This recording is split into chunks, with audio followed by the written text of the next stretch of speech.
علی عبادہ الذین اصطفیٰ اما بعد۔ خلفائے راشدین میں چوتھے نمبر پر حضرت علی کرم اللہ وجہہ کا نام آتا ہے۔ حضرت علی رضی اللہ تعالیٰ عنہ نبی علیہ السلام کے چچا ابو طالب کے بیٹے تھے۔ چھوٹی عمر میں 8 سال کی عمر میں ان کو نبی علیہ السلام نے اپنی کفالت میں لے لیا تھا، یعنی نبی علیہ السلام نے ان کو بیٹے کی طرح پالا تھا، تو ان کو نبی علیہ السلام کی صحبت بہت زیادہ نصیب ہوئی۔ ابتدائی اسلام لانے والی شخصیات میں سے ہیں۔ فرماتے تھے کہ قرآن مجید نبی علیہ السلام پر سوموار کے دن نازل ہوا غار حرا میں، اور منگل کے دن میں نے اسلام قبول کر لیا۔ اس کا طریقہ یہ بنا کہ نبی علیہ السلام جب گھر تشریف لائے تو آپ نے خدیجہ الکبریٰ رضی اللہ تعالیٰ عنہ ام المؤمنین پر اسلام کو پیش کیا اور انہوں نے ایمان قبول کر لیا۔ پھر نماز کا وقت ہوا تو نبی علیہ السلام نماز پڑھا رہے تھے اور ام المؤمنین خدیجہ رضی اللہ تعالیٰ عنہ پیچھے نماز پڑھ رہی تھیں۔ حضرت علی رضی اللہ عنہ کے گھر کے بچے تھے، یہ گھر آئے اور حیران ہوئے کہ یہ کیا ہو رہا ہے۔ جب نماز ختم ہوئی تو پوچھا یہ کیا ہے، تو نبی علیہ السلام نے ان کے اوپر اسلام کو پیش کیا کہ میں اللہ کا رسول ہوں اور مجھے حکم ہوا ہے اور میں تمہارے سامنے یہ کلمے کو پیش کرتا ہوں۔ حضرت علی رضی اللہ عنہ نے کہا کہ میں اپنے ابو سے بات کروں گا۔ نبی علیہ السلام نہیں چاہتے تھے کہ یہ اپنے والد سے پوچھیں، ہو سکتا ہے وہ ان کو منع کر دیں تو یہ ایمان سے محروم ہو جائیں گے۔ تو نبی علیہ السلام نے فرمایا کہ دیکھو تم غور کر لو مگر اپنے ابو سے بات نہ کرنا۔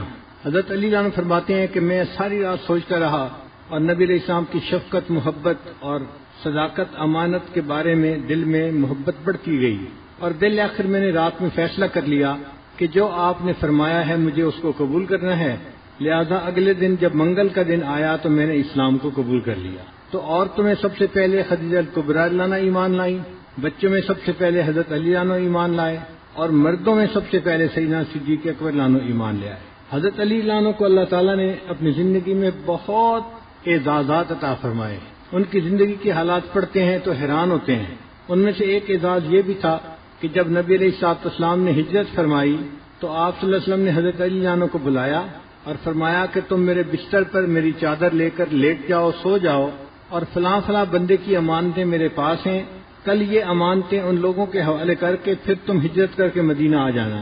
تو نبی علیہ السلام نے خود ان کو اپنے بستر پہ سلایا اور اپنی چادر ان کے اوپر ڈالی اور ان کو اپنے پیچھے گھر میں اس طرح چھوڑا۔ یہ حضرت علی رضی اللہ عنہ کی سعادت تھی۔ حضرت علی رضی اللہ عنہ لکھنا پڑھنا جانتے تھے، چنانچہ بیعت رضوان کے وقت جو صلح نامہ لکھا گیا جس کو صلح حدیبیہ کہتے ہیں، وہ صلح نامہ کی عبارت جو تھی حضرت علی رضی اللہ عنہ نے لکھی۔ یہ سعادت بھی ان کے نصیب ہوئی کہ اللہ تعالیٰ نے ان کو ایسا صلح نامہ لکھنے کی سعادت عطا فرمائی۔ حضرت علی رضی اللہ عنہ اپنے ذاتی نوٹس بنایا کرتے تھے، چنانچہ انہوں نے نبی علیہ السلام کے زمانے میں کچھ احادیث کو لکھ لیا تھا جو صحیفہ علی کے نام سے مشہور تھے۔ بعض لوگوں کو ڈائری لکھنے کی عادت ہوتی ہے، اپنی یادداشتیں لکھنے کی عادت ہوتی ہے، تو حضرت علی رضی اللہ عنہ بھی اسی طرح لکھ لیا کرتے تھے۔ تو صحیفہ علی وہ حدیث کی دستاویز ہے کہ جو نبی علیہ السلام کے زمانے میں حضرت علی نے لکھی، اور اس کے اندر تقریباً 786 احادیث تھیں اور ساری کی ساری صحیح سند کے ساتھ آگے منقول ہیں۔ پھر حضرت علی رضی اللہ عنہ نے اپنی یادداشت کے لیے قرآن مجید کو لکھ بھی لیا تھا، یعنی ایک قرآن مجید تو وہ تھا جو نبی علیہ السلام نے پارچات کے اوپر لکھوایا۔ جب کوئی آیت اترتی تھی حضرت علی رضی اللہ عنہ اپنی یادداشت کے لیے اس کو بھی لکھ لیا کرتے تھے۔ چنانچہ قرآن جمع کرنے سے پہلے حضرت علی رضی اللہ عنہ نے ایک ذاتی قرآن پاک لکھ کر نبی علیہ السلام کی خدمت میں پیش کیا تھا۔ اے اللہ کے وسلم، میں نے اپنی یادداشت کے لیے اس کو لکھ لیا ہے، آپ اس کو ذرا نظر لگا دیجیے۔ تو نبی علیہ السلام نے اس کو دیکھا تو خوشی کا اظہار فرمایا۔ حضرت علی عنہ فرمایا کرتے تھے کہ مجھے اللہ تعالیٰ نے قرآن مجید کا علم اس قدر عطا کیا ہے، سلونی ما شئتم، تم جو چاہو قرآن کی آیات کے بارے میں مجھ سے پوچھو، انا اعلم این نزلت، مجھے پتہ ہے کون سی آیت کہاں نازل ہوئی، فی ای وقت نزلت، کس وقت کے اندر نازل ہوئی، لئی نزلت، کس مقصد کے لیے نازل ہوئی، یعنی جو آیات کا شان نزول ہے وہ مجھے اتنا معلوم ہے کہ جس آیت کا معلوم کرو گے میں اسی آیت کا شان نزول تو آپ کو بتا سکتا ہوں۔ اللہ تعالیٰ نے ان کو قرآن مجید کا بحر بے کرام بنا دیا تھا۔ نبی علیہ السلام نے ان کو یمن کا گورنر، یمن کا قاضی بنا کر بھیجا تھا۔ حضرت علی عنہ نے عرض کیا، اے اللہ کے وسلم، میری عمر بہت چھوٹی ہے، ابھی تو بالکل ابتدائی جوانی کی عمر ہے، اس جوانی کی عمر میں قاضی بن کے جا رہا ہوں تو میں وہاں جا کے کیا فیصلے کروں گا۔ فرماتے ہیں جب میں نے یہ کہا تو نبی علیہ السلام نے اپنا دست شفقت میرے سینے کے اوپر رکھا اور مجھے دعا دی اللہم اہد قلبہ وثبت لسانہ، اے اللہ اس کے دل کو ہدایت دے دے اور اس کی زبان کو ثبات عطا فرما۔ فرماتے ہیں اس دعا دینے کے بعد مجھے کبھی بھی دو چیزوں کے درمیان تردد نہیں ہوا، جب بھی دو چیزیں سامنے آتی تھی میں ان میں سے ایک کا فیصلہ کر لیا کرتا تھا۔ قاضی کا سب سے بڑا منصب یہی ہوتا ہے کہ دو باتوں میں سے صحیح بات کو چن لینا، اخذ کر لینا۔ اس لیے نبی علیہ السلام کی دعا کی وجہ سے حضرت علی کرم اللہ وجہہ بہترین قاضی بن گئے۔ حدیث پاک میں ہے کہ نبی علیہ السلام نے ارشاد فرمایا اقرؤہم بکتاب اللہ ابی بن کعب، کہ ابی بن کعب صحابی جو ہیں وہ قرآن مجید کے پڑھنے میں سب سے اعلیٰ مقام لے گئے۔ وقضاہم علی، اور قضاء کے معاملے میں حضرت علی عنہ سب سے آگے بڑھ گئے، یعنی حضرت علی عنہ سب سے بہتر قاضی بن گئے اور ابی بن کعب عنہ قرآن مجید کے پڑھنے والے سب سے اچھے بن گئے۔ حضرت عمر عنہ فرمایا کرتے تھے کہ اللہ تعالیٰ نے حضرت علی عنہ کو 3 ایسی سعادتیں دی ہیں کہ جن کے اوپر میں حیران ہوتا ہوں، مجھے سرخ اونٹ دے دیے جائیں ان کی نسبت یہ سعادتیں مجھے حاصل ہونا زیادہ پسند ہے۔ پہلی سعادت تزوج لسیدۃ نساء العالمین فاطمہ الزہرا، کہ حضرت علی رضی اللہ عنہ کا نکاح خاتون جنت سیدہ فاطمہ الزہرا رضی اللہ تعالی عنہا کے ساتھ ہوا۔ یہ وہ سعادت ہے جو کائنات میں حضرت علی عنہ کو ہی حاصل ہوئی۔ اور دوسری بات ان رسول اللہ صلی اللہ علیہ وسلم عطاہ الرایۃ یوم خیبر، نبی علیہ السلام نے خیبر کے دن جھنڈا ان کو عطا کیا تھا۔ ہوا یہ کہ نبی علیہ السلام نے خیبر کو فتح کرنے میں کچھ وقت لگا۔ یہ خیبر یہودیوں کی بستی تھی اور یہود بڑے مالدار تھے، اور جو مالدار بندے ہوتے ہیں وہ اپنی تجوریاں چھپانے کے لیے بڑے انتظامات کرتے ہیں، لہذا انہوں نے ایک قلعہ نہیں بنایا تھا بلکہ ایک شہر کے اندر بڑے بڑے مالداروں نے اپنے اپنے قلعے بنائے ہوئے تھے۔ آپ یوں سمجھیں کہ ایک گھر ایک قلعہ بنا ہوا تھا۔ حضرت مولانا محمد نافع رحمۃ اللہ علیہ لکھتے ہیں کہ 12 بڑے بڑے قلعے ایسے تھے جو ذاتی تھے ان کے، اور ہر ایک جو ہے وہ ایک قلعہ بنا ہوا تھا۔ تو خیبر کو فتح کرنے کے لیے 12 قلعوں کو فتح کرنا پڑا، اس لیے وقت بھی لگا اور یہاں پر بہت محنت بھی کرنی پڑی۔ تو صحابہ کرام نے بڑی جانفشانی سے یہاں جہاد کیا اور قلعوں کو فتح کرتے رہے۔ ایک قلعہ تھا جس کا فتح کرنا بہت مشکل بن گیا تھا کہ بنانے والے نے اس کو ایسا بنایا تھا کہ اس کے اندر داخل ہونا ہی مشکل تھا۔ وہ اپنی پوزیشنوں پہ لوگ بیٹھ کے دور سے تیر پھینکتے تھے اور مسلمانوں کو قریب بھی نہیں آنے دیتے تھے۔ تو ایک رات نبی علیہ السلام نے فرمایا لَأُعْطِيَنَّ هَٰذِهِ الرَّایَةَ غَدًا رَجُلًا یفتح اللہ علی یدیہ، میں کل یہ جھنڈا اس بندے کو دوں گا جس کے ہاتھ پہ اللہ فتح عطا فرمائے گا، وہ بندہ اللہ اور اس کے محبوب کو پسند ہوگا اور وہ بندہ اللہ اور اس کے محبوب سے محبت کرنے والا ہوگا۔ جب نبی علیہ السلام نے یہ الفاظ ادا فرمائے تو صحابہ کہتے ہیں کہ ہم میں سے ہر بندے کے دل میں تمنا تھی کہ کاش یہ جھنڈا ہمارے ہاتھ میں دے دیا جائے۔ ساری رات ہم یہی سوچتے رہے کہ دیکھتے ہیں کہ یہ کس خوش قسمت کے ہاتھ میں جاتا ہے۔ اگلے دن نبی علیہ السلام نے فجر کی نماز ادا فرمائی تو نبی علیہ السلام نے فرمایا این علی، علی کہاں ہیں؟ حضرت علی عنہ کی آنکھیں دکھتی تھیں اور اتنی زیادہ درد تھی کہ ان کے لیے چلنا راستہ دیکھنا مشکل ہو گیا تھا۔ تو اس بیماری کے عذر کی وجہ سے حضرت علی عنہ فجر کی نماز میں نہیں آئے تھے۔ تو نبی علیہ السلام نے ان کو بلوایا، پوچھا علی تم نماز میں حاضر نہیں ہوئے؟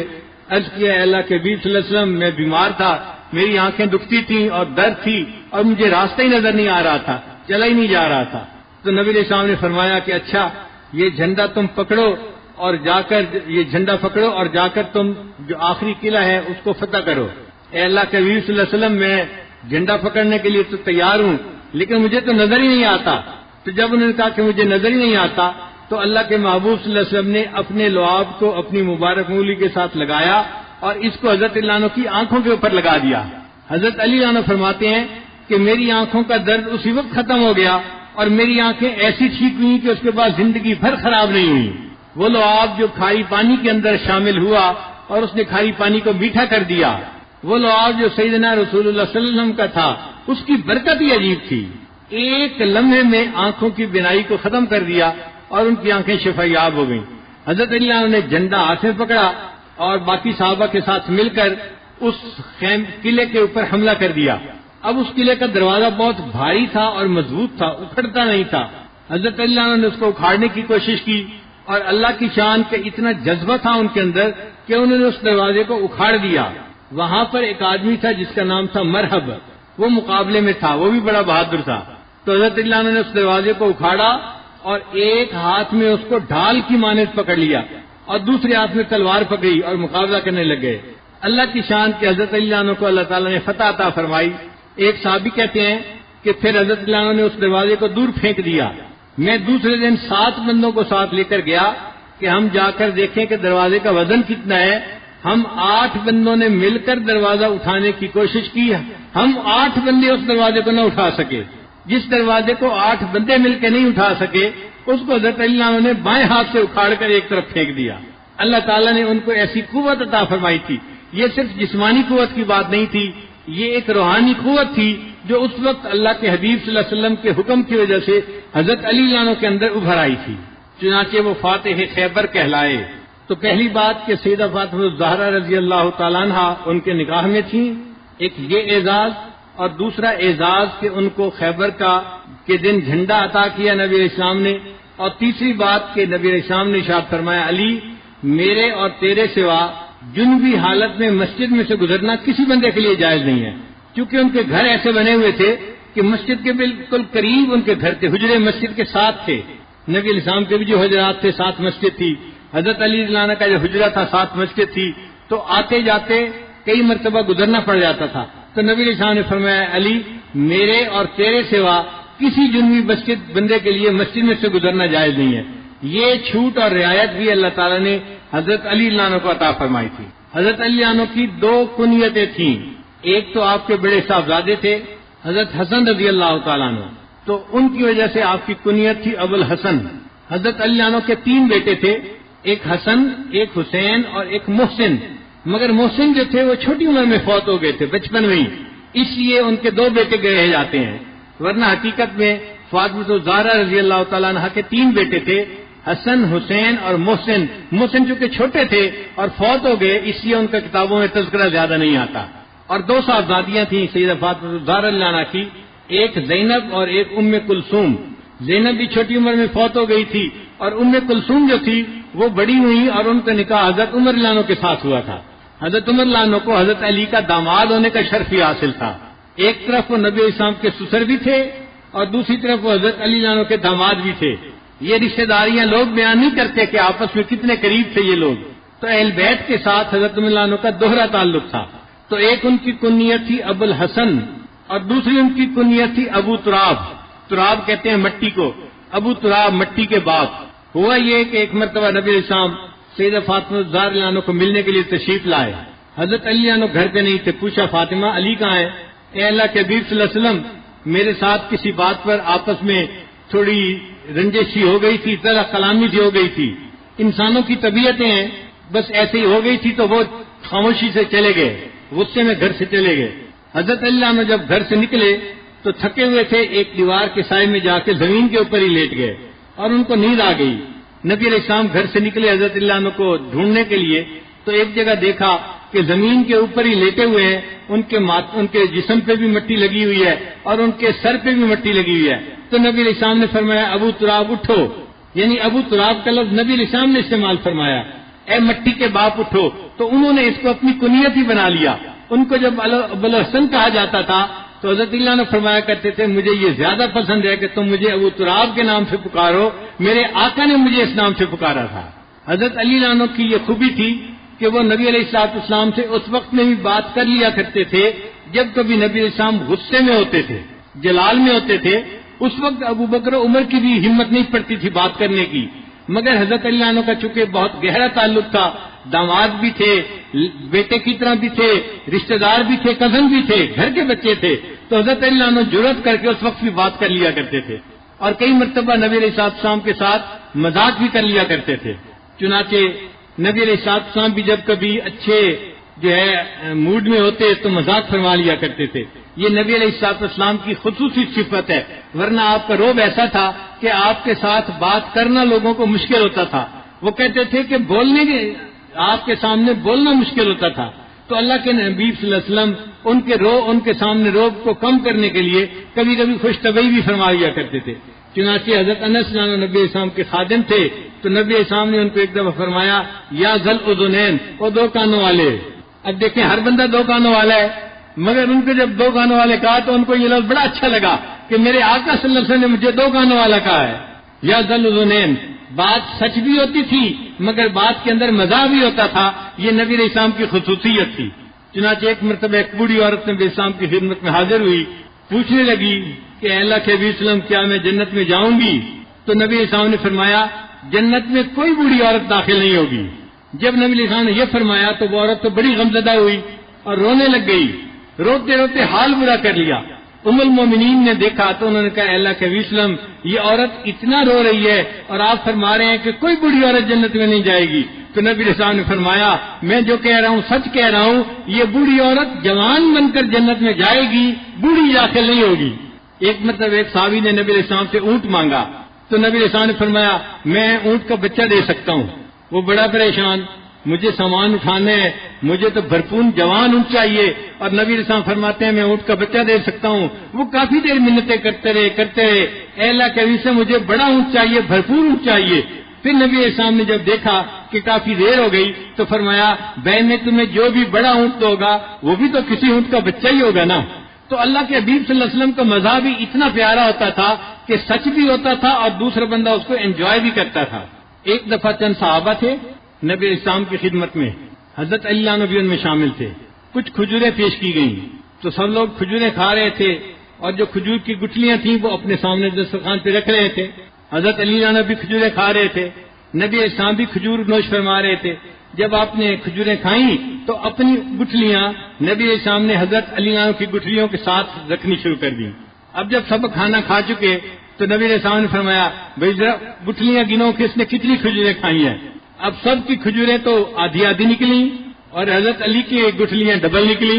تو نبی علیہ السلام نے فرمایا کہ لگتا ہے علی تم نے بہت زیادہ کھجوریں کھا لی ہیں دوسروں کی نسبت، بڑا کمال ہے. تو حضرت علی نے مسکرا کے کہا اے اللہ کے وسلم میں نے زیادہ نہیں کھائی بلکہ لگتا ہے کہ میرے سامنے والوں نے گٹلیوں سمیت کھجوریں کھا لی ہیں. یعنی نبی علیہ السلام کی موجودگی میں حضرت علی عنہ ایسی باتیں فرما لیا کرتے تھے، یہ ان کی خصوصیت تھی. حدیث پاک میں ہے کہ نبی علیہ السلام نے ایک مرتبہ انہیں ارشاد فرمایا کہ علی تم عشرہ مبشرہ میں سے ایک ہو.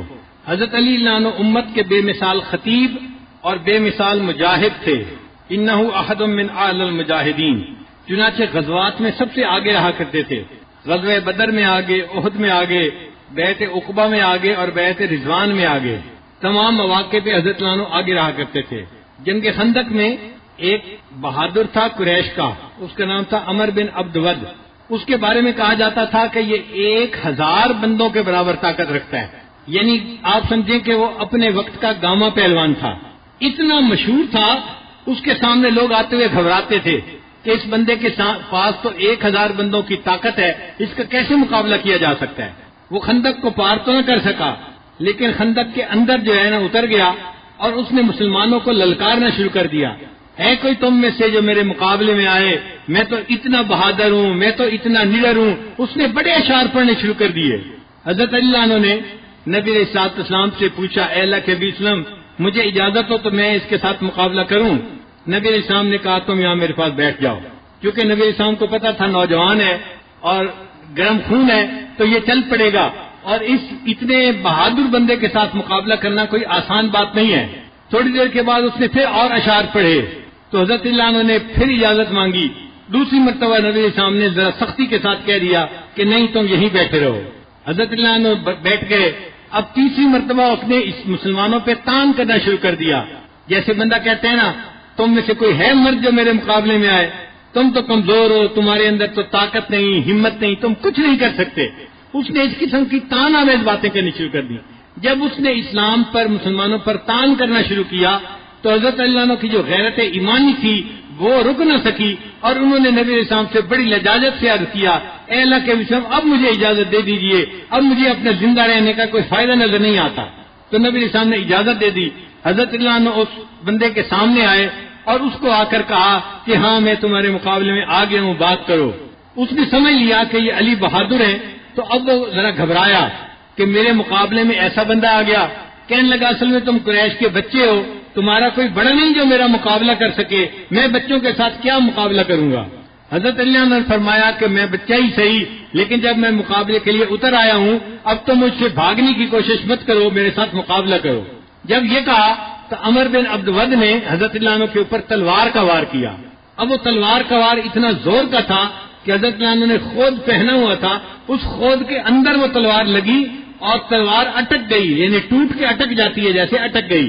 اب جیسے ہی اس کا ہاتھ ایک جگہ رکا، حضرت اللہ عنہ کا قد چھوٹا تھا اس بندے کے مقابلے میں، وہ بڑا اونچا لمبا لہیم شہیم آدمی تھا. آپ اس کے سر پہ تو وار نہ کر سکے، مگر آپ نے اس کے ایک کندھے کے اوپر اتنا زور کا وار کیا کہ آپ کی تلوار اس کے سینے تک اتر گئی. وہ بندہ وہیں پہ گرا اور جیسے جانور تڑپتے ہوئے مر جاتا ہے وہ بندہ اس طرح تڑپتے ہوئے مر گیا. اللہ تعالیٰ نے حضرت علی عنہ کو ایک اسلام کے اتنے بڑے دشمن کو قتل کرنے کی بھی سعادت عطا فرمائی. غزوہ تبوک میں نبی علیہ الصلوۃ والسلام نے حضرت علی عنہ کو اپنے پیچھے مدینے کا ذمہ دار متعین فرمایا، امیر متعین فرمایا. علی تم مدینہ میں ٹھہرو اور یہاں کی نگرانی کرو، میں غزوے کے لیے تبوک جا رہا ہوں. حضرت علی عنہ کا دل چاہتا تھا کہ میں ساتھ جاؤں، چنانچہ ایک دن جب فرمایا تو دوسرے دن حضرت علی عنہ نے عرض کیا، اے اللہ کے نبی صلی اللہ علیہ وسلم ابھی تو صرف ایک دن آپ گزرا ہے اور آپ یہیں موجود ہیں اور میرا دل ابھی سے اداس ہو رہا ہے کہ میں پیچھے رہوں گا اور آپ آگے چلے جائیں گے. تخلفنی فی الصبیان والنساء، اے اللہ کے حبیب صلی اللہ علیہ وسلم آپ تو جا کر جہاد کریں گے اور مجھے آپ نے بچوں اور عورتوں کے اندر چھوڑ دیا، یہاں پر میں کیسے وقت گزاروں گا؟ تو نبی علیہ السلام نے فرمایا، ان تکون منی بمنزلۃ ہارون من موسیٰ غیر انہ نبی بعدی، کہ علی تم میرے ساتھ اس طرح ہو جیسے موسیٰ علیہ السلام کے ساتھ ہارون علیہ السلام تھے. فرق یہ ہے کہ میرے بعد کوئی نبی نہیں آئے گا، اور حضرت ہارون علیہ السلام تو نبی تھے، لیکن جو تعلق ہارون علیہ السلام کا موسیٰ علیہ السلام کے ساتھ تھا وہ تعلق تمہارا میرے ساتھ ہے. اب یہ جو الفاظ ہیں نا کہ تم میرے لیے ایسے ہو جیسے ہارون موسیٰ علیہ السلام کے لیے تھے، ان الفاظ میں حضرت علی عنہ کی عظمت سامنے آتی ہے کہ اللہ تعالیٰ نے ان کو نبی علیہ السلام کے ساتھ کیا قرب عطا کیا تھا. حضرت موسیٰ علیہ السلام نے حضرت ہارون علیہ السلام کو فرمایا تھا کہ میں تو کوطور پہ جا رہا ہوں، فاخلفنی فی قومی واصلح ولا تتبع سبیل المفسدین. تو جیسے حضرت موسیٰ علیہ السلام نے ہارون علیہ السلام کو اپنے پیچھے نائب بنایا تھا، نبی علیہ الصلوۃ والسلام نے سیدنا علی رضی اللہ عنہ کو اپنے پیچھے نائب مدینہ میں متعین فرما دیا. یہ ان کی زندگی کی کتنی بڑی سعادت ہے، آپ اندازہ لگائیے. ایک مرتبہ نجران کا وفد آیا نبی علیہ السلام کی خدمت میں، اس میں 60 آدمی تھے. نجران کے جو بڑے امیر آدمی تھے، معزز آدمی تھے، بہت زیادہ با اثر آدمی تھے، وہ سب اس میں شامل تھے. حضرات صحابہ فرام فرماتے ہیں ہم نے ایسا وفد کبھی نہیں دیکھا، اتنے معزز آدمیوں کا وفد. یہ عبد المسیح کے ساتھ آئے تھے. یہ ایک بندہ تھا جو عیسائی تھا، وہ ان کو لے کے آیا تھا. اس نے آ کے نبی علیہ السلام کے ساتھ مناظرہ کیا.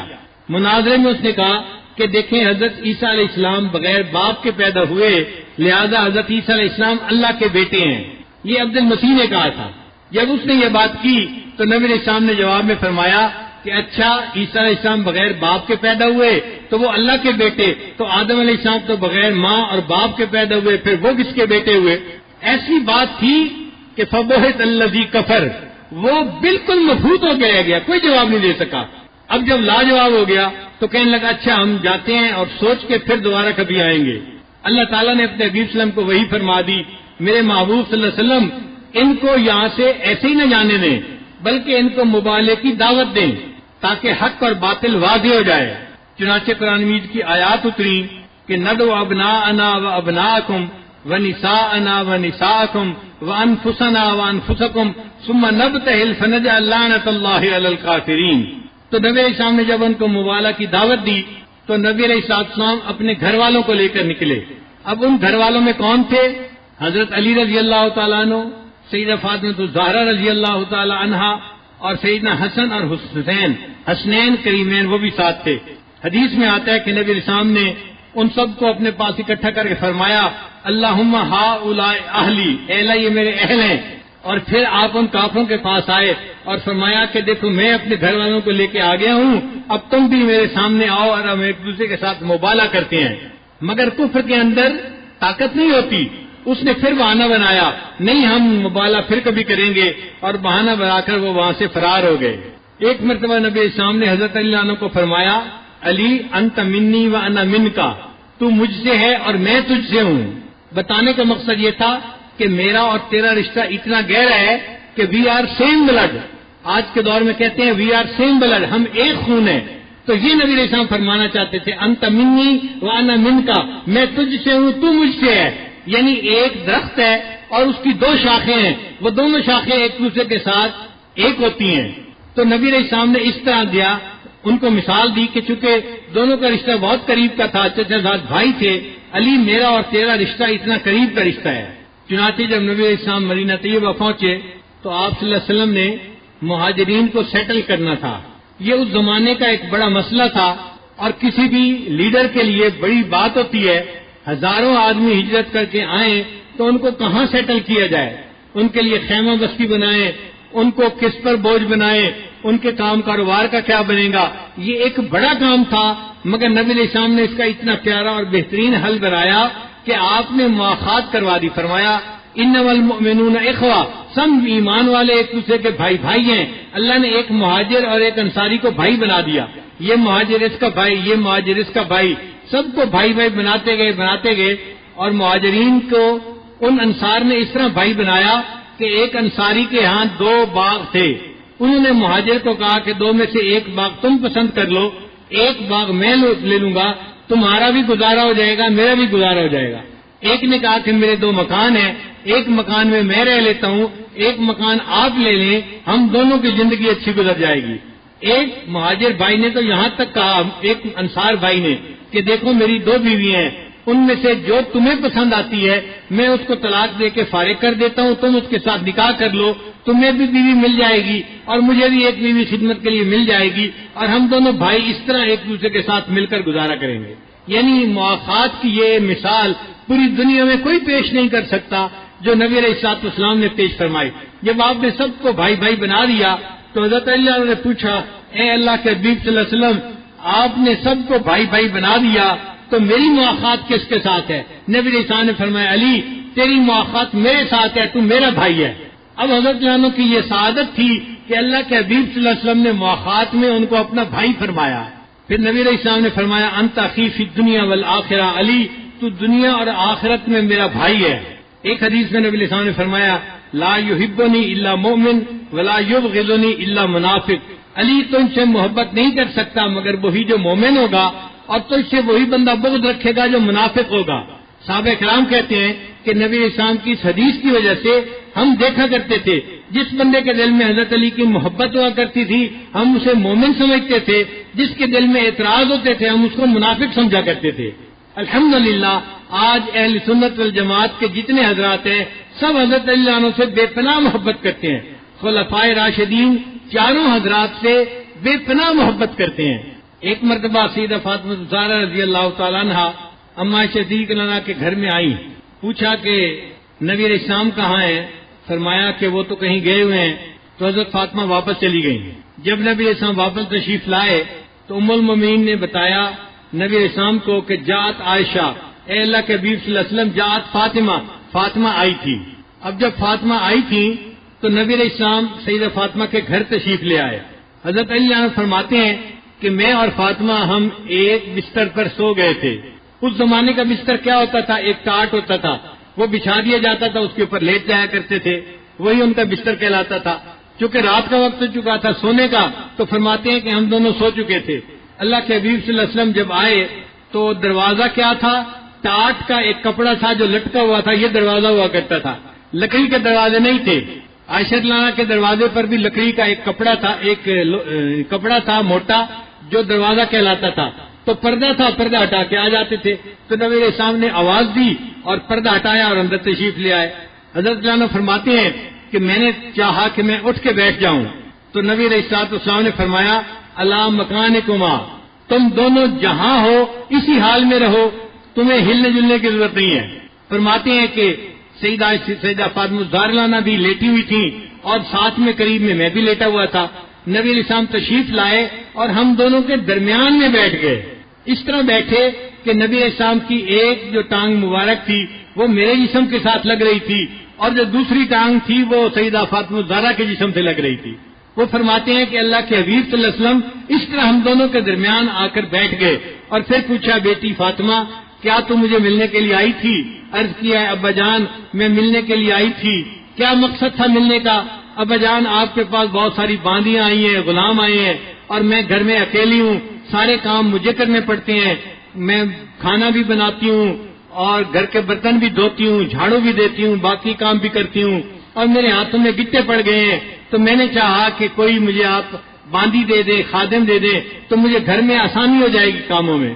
نبی اسلام نے فرمایا فاطمہ اگر تم چاہو تو میں تمہیں یہ بھی دے سکتا ہوں، لیکن اگر چاہو تو میں تمہیں اس سے ایک بہتر چیز دے دیتا ہوں۔ انہوں نے عرض کیا اللہ کے نبی صلی اللہ علیہ وسلم یہ بہتر چیز مجھے آپ عطا فرما دیجئے۔ نبی اسلام نے فرمایا بہتر چیز یہ ہے کہ جب نماز پڑھا کرو تو نماز کے آخر پر 33 مرتبہ سبحان اللہ، 33 مرتبہ الحمدللہ اور 34 مرتبہ اللہ اکبر پڑھ لیا کرو، یہ باندی یا غلام ملنے سے زیادہ بہتر ہے۔ سیدہ فاطمہ الزہرا عنہا اس کے اوپر خوش ہو گئیں اور یہ تسبیحات فاطمہ کہلائیں۔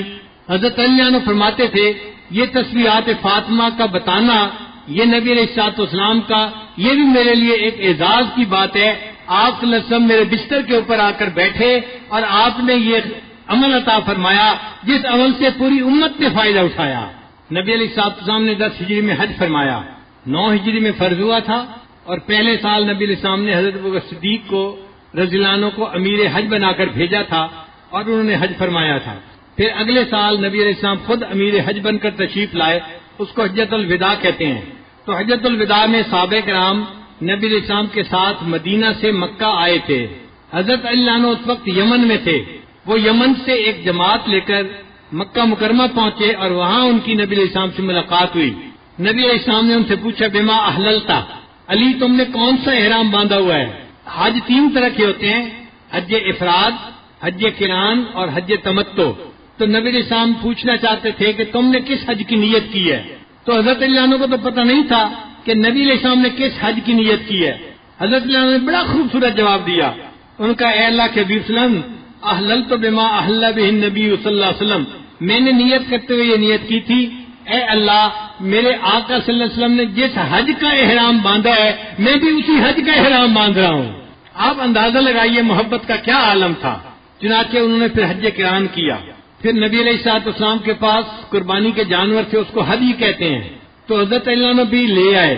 نبی علیہ السلام نے پوچھا کہ کیا تم اپنے ساتھ قربانی کا جانور لائے ہو؟ تو حضرت علی عنہ نے جواب دیا اے اللہ کے نبی صلی اللہ علیہ وسلم میں اپنے لیے بھی جانور لایا ہوں قربانی کے لیے، اور آپ کی قربانی کے لیے بھی میں اپنے ساتھ جانور لے کے آیا ہوں۔ نبی علیہ الصلوۃ والسلام نے 100 اونٹ قربان کیے، ان میں سے 63 اونٹ اللہ کے معبود صلی اللہ علیہ وسلم نے خود ذبح فرمائے، اور جو 63 کے بعد باقی تھے اس کے لیے حضرت علی عنہ کے ذمہ لگایا کہ میری طرف سے باقی اونٹ کی قربانی آپ دے دیجئے۔ تو یہ سعادت بھی حضرت علی عنہ کو ملی کہ نبی علیہ السلام کے اونٹ انہوں نے اپنے ہاتھ سے قربان کیے۔ یہ حضرات ان اعمال کا نصیب ہو جانا اپنے لیے سعادت سمجھتے تھے۔ آج کا مسلمان تو مال پیسے کے مل جانے کو بڑی کامیابی سمجھتا ہے، وہ حضرات ایسی سعادتوں کے مل جانے کو کامیابی سمجھتے تھے۔ ایک لطیفہ مشہور ہے جن کا بھی میں نام نہیں لیتا، مگر کوئی تاجر برادری کا بندہ تھا، تو اس کے بارے میں لطیفہ مشہور ہے کہ اس کا حساب کتاب ہوا تو نیکی اور گناہ برابر نکلے۔ تو جب نیکی اور گناہ برابر نکلے تو اس سے فرشتے نے پوچھا بتا تو نے جنت جانا ہے یا جہنم جانا ہے؟ اس نے آگے سے کہا بھئی جہاں 2 ٹکے کا فائدہ ہے مجھے وہاں بھیج دو۔ تو یہ تاجر لوگ ایسے ہوتے ہیں کہ جہاں 2 ٹکے کا فائدہ ہے مجھے وہاں بھیج دو۔ جب حجۃ الوداع کے بعد نبی علیہ السلام واپس مدینہ تشریف لانے لگے تو مکہ اور مدینہ کے درمیان ایک جگہ پر تالاب تھا، تالاب کو عربی میں غدیر کہتے ہیں۔ تو نبی علیہ السلام اس تالاب کے قریب پڑاؤ ڈالا اور وضو فرمایا، نمازیں پڑھی، اور اس جگہ پر کچھ لوگ ایسے بھی تھے یمن کے کہ جن کو حضرت علی عنہ کے ساتھ کچھ شکوے تھے۔ تو نبی علیہ السلام نے فرمایا من کنت مولا فعلی مولا، کہ جس کا میں دوست ہوں علی اس کا دوست ہے، یعنی میرا دوست وہی بن سکتا ہے جو علی کا دوست ہے۔ تو یہ نبی علیہ السلام نے جو وہ یمن سے آئے ہوئے لوگ تھے ان کو سنانے کے لیے فرمایا۔ مولا کے معنی ناصر، مددگار، دوست، غلام۔ پھر ایک مرتبہ اللہ کے معبود صلی اللہ علیہ وسلم نے فرمایا انا مدینۃ العلم و علی بابھا، میں علم کا شہر ہوں اور علی اس کا دروازہ ہے۔ یہ سعادت ہے حضرت علی عنہ کی کہ اللہ کے حبیب صلی اللہ علیہ وسلم نے ان کو اتنی پیاری مثال کے ساتھ ان کی عظمت کو سمجھایا۔ پھر یہ بھی فرمایا عمر اس کی دیواریں ہیں اور ابوبکر اس کی چھت ہے، مگر جو مشہور ہے وہ یہیں تک چند الفاظ ہیں انا مدینۃ العلم و علی بابھا۔ اب اس کا نقصان کیا ہوا کہ جو ذرا ضرورت سے زیادہ آگے نکلنے والے لوگ ہیں، وہ اس سے مراد یہ لیتے ہیں کہ جی بس علم تو حضرت علی کے پاس تھا اور تو کسی کے پاس تھا ہی نہیں. گھر میں بندہ داخل ہوتا ہے دروازے سے داخل ہوتا ہے. پہلی بات تو یہ سن لیں کہ نبی علیہ السلام نے یہ نہیں کہا کہ نا بیت العلم، میں علم کا گھر ہوں اور گھر کا دروازہ ایک ہوتا ہے. لیکن جب مدینہ فرمایا تو مدینہ کے تو کئی دروازے ہوتے ہیں. تو اگر ایک دروازہ علی تھے تو دوسرے دروازے اور صحابہ بھی تھے. تو صرف اس سے ان کو خلیفہ بلا فصل ثابت کرنے کی کوشش کرنا یہ زیادتی ہے، یہ ٹھیک نہیں ہے. ہاں علماء اہل سنت یہ فرماتے ہیں کہ نبی علیہ الصلوۃ والسلام نے سے جو علم ولایت تھا وہ سب سے زیادہ حضرت علی عنہ نے حاصل کیا. علم ولایت سب سے زیادہ حضرت علی عنہ نے پایا، اور جو علوم نبوت تھے وہ حضرت علی عنہ کی بجائے حضرت ابوبکر صدیق نے نبی علیہ السلام سے حاصل کیے تھے. تو علوم ولایت، کمالات ولایت حضرت ابوبکر صدیق نے حاصل کیے، اور کمالات ولایت جو تھے وہ حضرت علی عنہ نے حاصل کیے. تو نبی علیہ السلام نے فرمایا انا مدینۃ العلم بالی باب ہوا.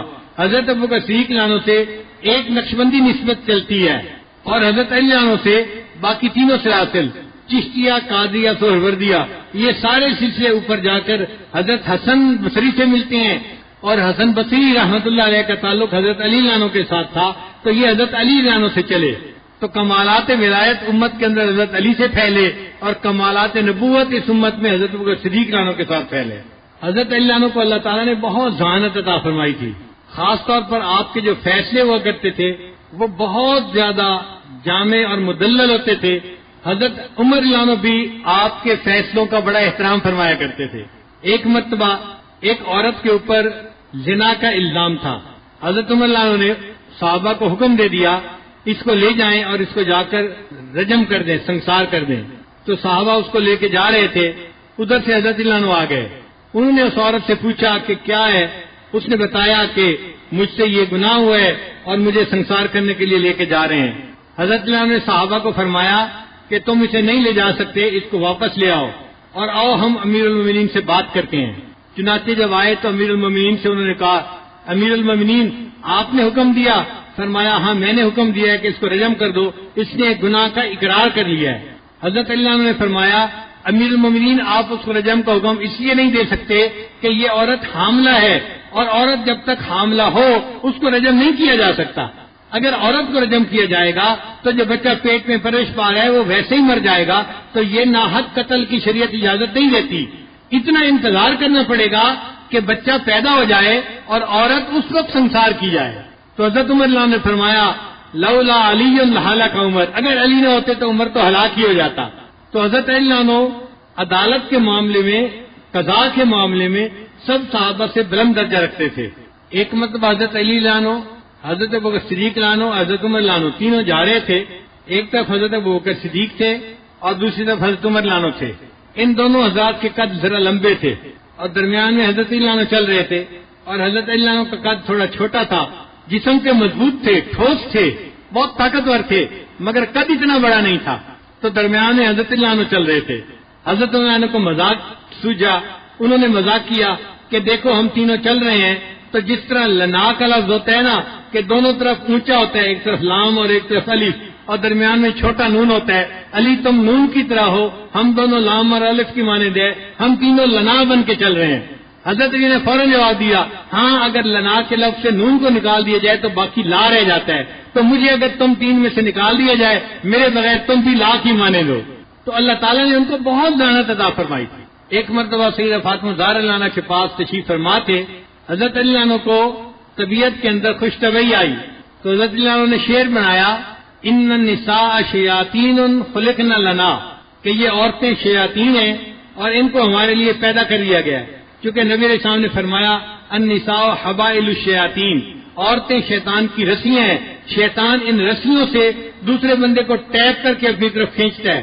انہوں نے اس میں شعر بنایا ان النساء شیاطین خلقن لنا نعوذ باللہ من شر الشیاطین، ہم اللہ کی پناہ مانگتے ہیں ان شیاطین کے شر سے.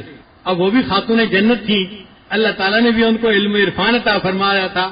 انہوں نے فوراً اس شعر کو بدل کے یوں پڑھا ان النساء ریاحین خلقن لکم، کہ یہ عورتیں خوشبوئیں ہیں، ان کو اللہ نے تمہارے لیے پیدا کیا ہے وَكُلُّكُمْ تَشْتَهِي شَمَّ الرَّيَاحِينِ، اور ہر بندہ تم میں سے ان خوشبوؤں کو سونگنے کے لیے ترستا پھرتا ہے۔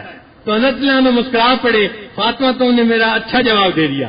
تو اللہ کی شان کے اللہ تعالیٰ نے سیدنا علی کرم اللہ وجہہ کو بہت ذہانت عطا فرمائی تھی۔ چنانچہ ایک مرتبہ ایک مقدمہ لایا گیا، اور وہ مقدمہ بھی عجیب تھا۔ دو بندے تھے، مسافر تھے، سفر پہ چل رہے تھے۔ کھانے کا وقت ہوا تو ایک نے اپنی 5 روٹیاں نکالی اور دوسرے بندے نے اپنی 8 روٹیاں نکالی اور مل کے کھانے لگے۔ ایک تیسرا آدمی بھی شامل ہو گیا، سب نے کھانا کھایا۔ کھانا کھانے کے بعد جو تیسرا بندہ تھا اس نے 8 دینار دیے روٹیوں کے بدلے میں۔ اب جس کی 5 روٹیاں تھیں وہ کہتا تھا کہ 5 دینار میں لیتا ہوں، اور جس کی 3 روٹیاں ہیں وہ 3 دینار لے لے، مگر 3 دینار والا جھگڑا کر رہا تھا، نہیں مجھے زیادہ چاہیے۔ اب یہ مقدمہ حضرت عنہ کے پاس آیا۔ حضرت عنہ نے اس 3 والے کو فرمایا بھائی یہ تمہیں 3 دینار دے رہے ہیں، تم لے لو، تمہارے اس میں فائدہ ہے۔ اس نے کہا نہیں جی نہیں، مجھے تو عدل انصاف چاہیے، اپنا حصہ چاہیے۔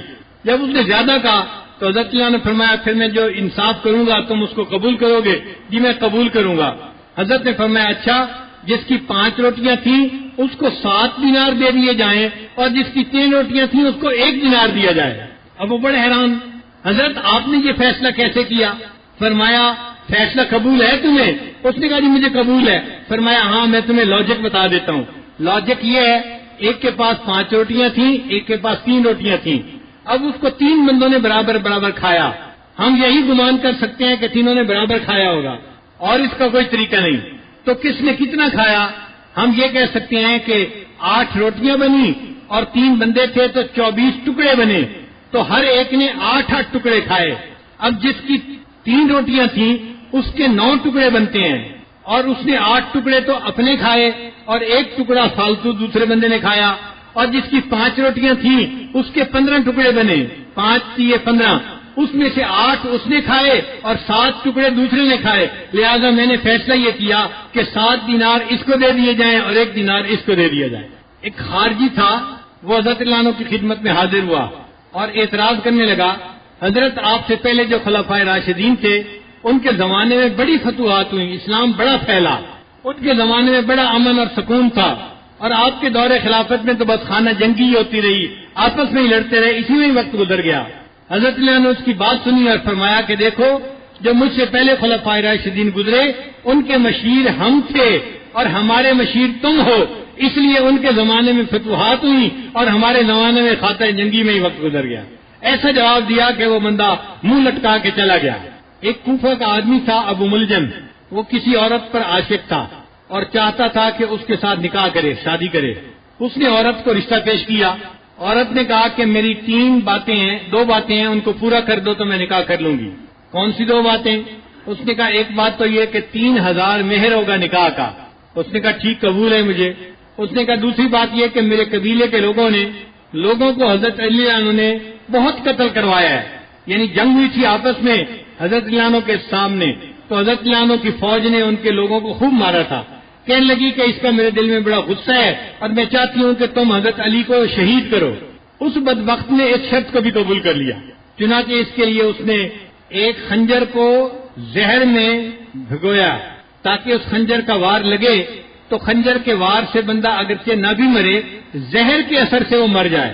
محرم کی 17 رمضان مبارک کی 17 کی صبح تھی، وہ ایک جگہ چھپ کر بیٹھ گیا۔ حضرت علی عنہ اپنے گھر سے مسجد میں جانے کے لیے نکلے۔ حضرت علی عنہ مسجد میں جاتے تھے تو الصلاۃ الصلاۃ کہہ کے لوگوں کو جگایا بھی کرتے تھے۔ حضرت علی عنہ جا رہے تھے، اندھیرا تھا، اول وقت میں نماز پڑھی جاتی تھی، وہ ایک جگہ چھپا بیٹھا تھا، اس نے اچانک خنجر کا وار کیا، حضرت علی عنہ کو زخم لگا اور حضرت علی عنہ گر گئے۔ لوگ آ گئے تو انہوں نے ابو ملجم کو پکڑ بھی لیا۔ حضرت علی عنہ کو پتہ چل گیا کہ اس بندے نے مجھے یہ زخم لگایا ہے۔ پھر اس زخم کے وہ جو زہر کے اثرات تھے ان کی وجہ سے حضرت علی رضی اللہ تعالیٰ عنہ 2 دن کے بعد شہید ہو گئے، تو 20 رمضان کو حضرت علی عنہ کی شہادت ہوئی۔ اس طرح علم کا یہ اتنا بڑا سورج جو تھا وہ اس دار فانی سے جو ہے غروب ہو گیا، اور امت کے اتنے بڑے بطل جلیل سے ہم محروم ہو گئے۔ اللہ تعالیٰ ان کی حسنات کو اور قبول فرمائے اور ان کی امیدوں سے بڑھ کر ان کو اجر اور بدلہ عطا فرمائے، اور ہمیں اللہ تعالیٰ ان کی سچی محبت عطا فرمائے اور ان کے نقش قدم پر زندگی گزارنے کی توفیق عطا فرمائے۔ کسی شاعر نے کیا اچھا کہا ہے، تیرا حال سب کو سنانا پڑے گا، تیرا حال سب کو سنانا پڑے گا، زمانے کو پھر سے جگانا پڑے گا، گرایا تھا جس نعرے سے تو نے خیبر، وہی نعرہ پھر اب لگانا پڑے گا، بہت مار کھائی ہے غیروں سے ہم نے، تیری راہ پہ خود کو لانا پڑے گا، جسے رکھ دیا ہم نے مشکل سمجھ کر وہی بھاری پتھر اٹھانا پڑے گا، تیرے جیسی عزت اگر مانگتے ہیں شجاعت کا پرچم اٹھانا پڑے گا، کھڑے ہو کے ہر وادی پر خطر میں حوادث پہ خود مسکرانا پڑے گا، مٹانا پڑے گا سبھی نفرتوں کو، چراغ محبت جلانا پڑے گا، تیری جیسی عظمت اگر چاہتے ہیں تو وہ سیدھا خیموں میں جانا پڑے گا، نظر کو تیری بارگاہ ادب میں جھکانا پڑے گا، جھکانا پڑے گا۔